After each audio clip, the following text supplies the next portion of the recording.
Trata de recuperar el arte trágico griego. Y el arte trágico griego no se circunscribe nada más a Grecia, sino a toda la comunidad que está alrededor de Grecia. Esta comunidad la ve Nietzsche como la necesidad de regresar a ella porque vive en una forma natural, en una forma creativa. Y lo que va a tratar de hacer es una filosofía creativa.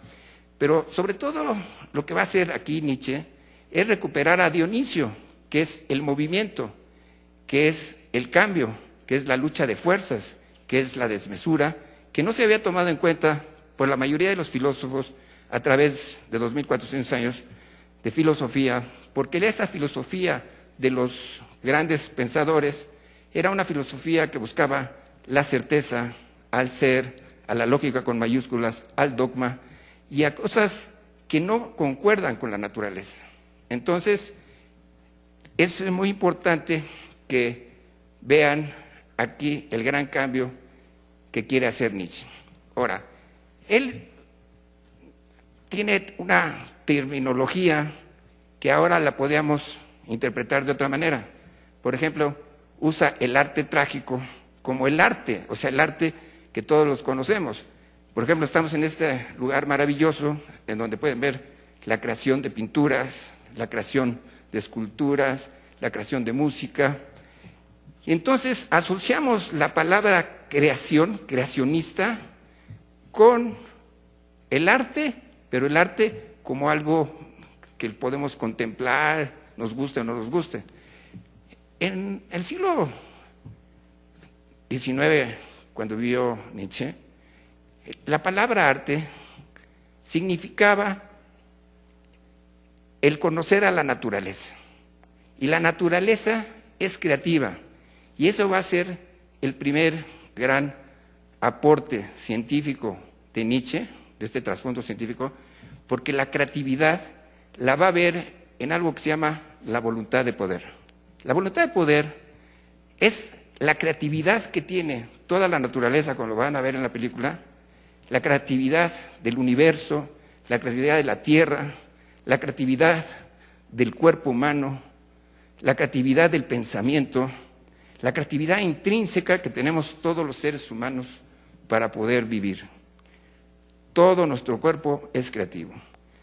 Nietzsche conoció su cuerpo por medio de sus vivencias, de sus instintos, de sus pasiones, de sus sentimientos, de sus enfermedades. Pero todo eso son vivencias, vivencias que tiene el cuerpo y que el cuerpo las produce con esta voluntad natural del cuerpo. No la podemos restringir, no es como hacer un cuadro. Esa voluntad la tenemos en el cuerpo como la tienen todas las cosas en el universo. Por eso dice Nietzsche, todos somos voluntad de poder, querramos o no querramos. Tenemos esa voluntad de poder creativa. Todo lo que hay en el cosmos es el río de Heráclito que va transformándose, que va teniendo fuerzas creativas, que va formando todo lo que podemos analizar y ver. Era tan importante para Nietzsche la parte artística que veía ello el culto a los dioses griegos. Él no escribió un libro como tal. Diego Sánchez Meca lo tradujo y lo pueden leer, es un libro muy interesante, pero son sus apuntes de sus clases de filología. En este libro, lo más interesante, por favor, en este libro, lo más interesante que tiene aquí Nietzsche es que esta creatividad que nos está transformando la vida que nos está dando, la ve en los dioses griegos. ¿Y por qué la ve en los dioses griegos? Porque para mí, en mi interpretación que tengo de los griegos, es que no eran supersticiosos, sino que era normal que no comprendieran todo lo que es la naturaleza. Imagínense cómo crece un árbol, cómo da frutos, cómo da flores, cómo hay la concepción, cómo hay las grandes tormentas que nos afectan, la lluvia que nos da agua y nos protege, nos da alimento. Toda esa formación de la naturaleza, los griegos, como no la comprendían, pensaban que tenían poderes especiales. Y entonces lo que trataban era de amoldarlos a la vida, de mesurar la vida y de pedirle a los dioses que los protegiera de las fuerzas que los podían destruir y que les ayudaran en las fuerzas que los podían beneficiar. Ese culto, ese politeísmo, después fue roto por el monoteísmo. El monoteísmo, la diferencia que tiene es que en lugar de ser plural y diverso, tiene una sola dirección, una sola verdad, un solo Dios. Y eso no es que creamos en Dios o no, simplemente va en contra de la naturaleza que tengamos una sola guía, una sola ideología. O sea, no es correcto en la vida que podamos seguir un solo camino. No es posible, la vida no nos permite eso.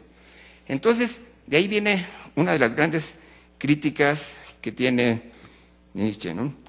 Otro de los acercamientos muy hermosos que tiene Nietzsche en la ciencia y en todas las culturas es esta situación de lo apolíneo y lo dionisiaco.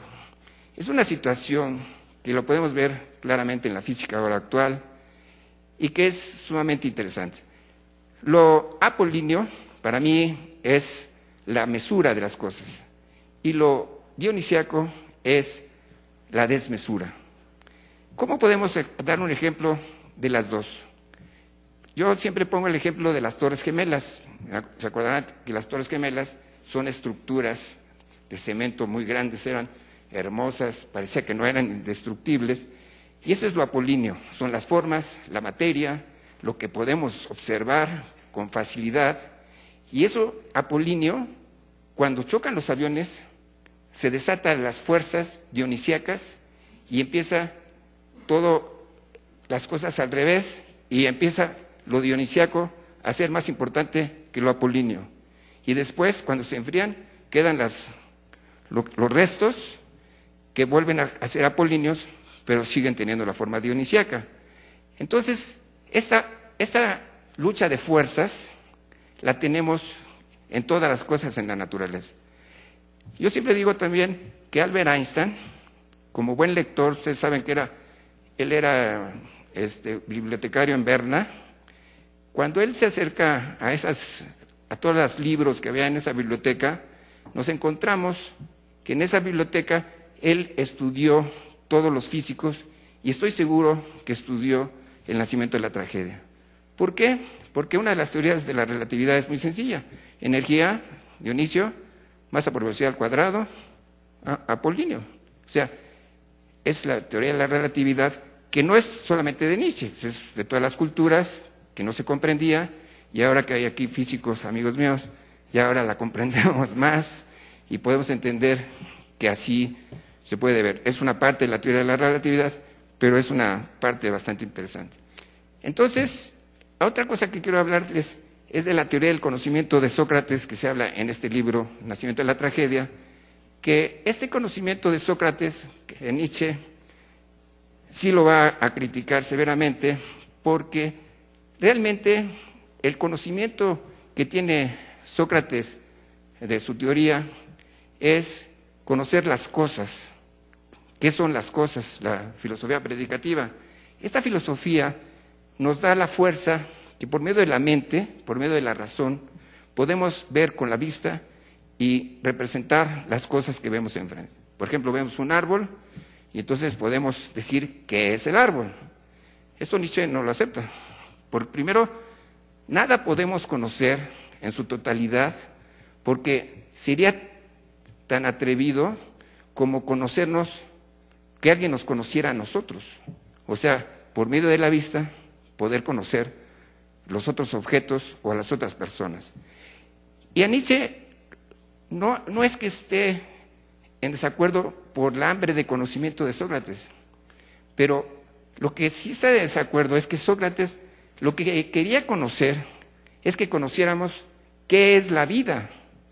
Y dice Nietzsche, no se trata de conocer qué es la vida, sino vivir la vida, que es muy diferente.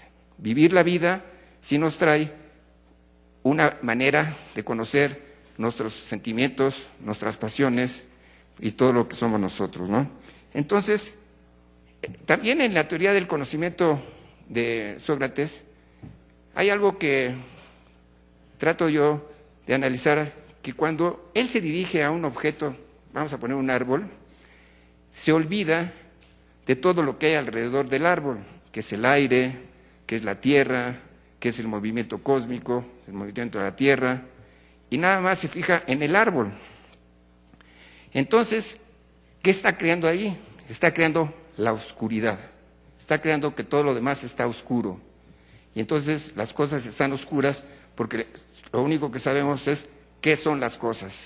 Entonces, aquí va a haber este gran enfrentamiento entre Sócrates y Nietzsche que empieza en este libro. Hay algo que a mí me encanta y referente aquí al Palacio de Bellas Artes, es el problema de la música. La música también es arte y la música es creativa. Entonces, la música va a unir a Wagner, a Nietzsche y a Cosima, la esposa de Wagner, en una relación fantástica, son grandes amigos. El libro Nacimiento de la Tragedia realmente los apoya, realmente a los dos les significa un adelanto en todas sus propuestas. A Wagner realmente le da esa visión de miras, decir qué grandes cosas estoy haciendo, estoy hablando de todo el mundo dionisiaco, del mundo de los cultos, de la diversidad de cultos y todo eso. Y entonces esa gran amistad pues también tiene algunas cosas un poco como broma, ¿no? Hay anécdotas que dicen que cuando se iba Wagner a cumplir otras labores a otras ciudades, llegaba Nietzsche al día siguiente y a las caminatas con Cosima, y bueno, decían que podían hacer otras cosas, no nada más pláticas entre ellos, ¿no? Pero es divertido porque a Nietzsche también se le ha hablado mucho de él, pero también hay que reconocer que amaba a Cosima, que fue la ariana de su vida y que es muy importante para todos. El primer gran problema que tiene Nietzsche con Wagner es lo relacionado con el Parsifal, la ópera de Wagner, en donde cambia totalmente su forma de pensar, ya no está de acuerdo con Nietzsche y se dirige al monoteísmo, al cristianismo. O sea, es una obra para el hijo de Wagner, que la idea es, tal vez porque estaba grande, recuperar sus ideales de chico, acercarse a la religión, y entonces Nietzsche sí se lo va a criticar. Y el gran ejemplo que se pone aquí en la filosofía de Nietzsche es que la ópera, y sobre todo la Parsifal, está escrita, tiene una dirección, va hacia el cristianismo, nada más, olvida, tiene la oscuridad de todo lo demás y nada más ve la verdad cristiana. Entonces dice, pues ¿qué te pasa? No es por ahí. La música, la sinfonía es el verdadero ejemplo de la realidad, no es la ópera, ni menos el Parsifal. Porque la sinfonía, Nietzsche dice, que es la que se escucha el ruido de los pájaros, se puede escuchar a los bosques, el agua, el parloteo, se puede escuchar la vida, el viento, y no tenemos una dirección exacta. Entonces, este es el gran dilema entre los dos filósofos. Uno que regresa al monoteísmo y el otro que quiere, o sea, la diversidad